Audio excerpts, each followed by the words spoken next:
शाहूवाडी पन्हाळा विधानसभा मतदारसंघात एक आमदार तर दुसरा खासदार असून देखील आबांना विजयी करायचं अशी मतदारसंघात चर्चा सुरू झाली।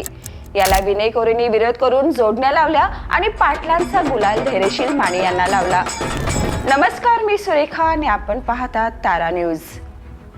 लोकसभेची निवडणूक पाटील मानेपेक्षा पाटील कोरे यांच्या प्रतिष्ठेची ठरली होती। म्हणूनच सुरुवातीला एकतर्फी वाटणाऱ्या निवडणुकीत काटा लढत अनुभवास मिळाली। या निवडणुकीत साम दाम दंड भेद नीतीचा अवलंब झाला।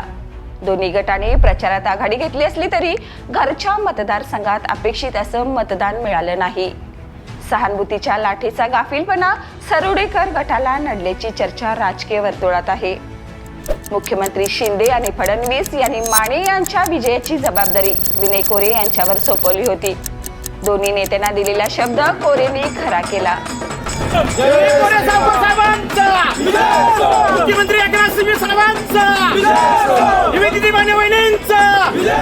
मतदारसंघात गाव तिथे विकास कामे करून ऐन निवडणुकी धैर्यशील माने यांनी हवा केली, परंतु जनतेशी संपर्क कमी असल्याने मतदारात मानेविषयी नाराजी तर पाटील यांच्या बाबत सहानुभूती होती। कोरे यांनी प्रचारात मोदींना शाहूवाडी पन्हाळ्यात देशाचे पंतप्रधान होणार असल्याने हवा झाली। मानेंना मतदान करा असं सांगितलं। सत्यजित पाटील यांनी मतदारसंघात अपेक्षित असं मताधिक्य देणार नसल्याचे कोरेंनी सांगितलं होतं। तसं त्यांनी करूनही दाखवल्याने शाहूवाडी पन्हाळ्यात कोरेच किंगमेकर ठरल्याची चर्चा निकालानंतर सुरू आहे।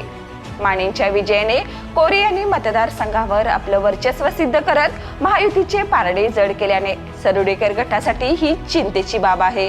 विधानसभेचा आपला प्रतिस्पर्धी खासदार होऊ नये यासाठी कोरे यांनी सर्व यंत्रणा लावत यश खेचून आणले।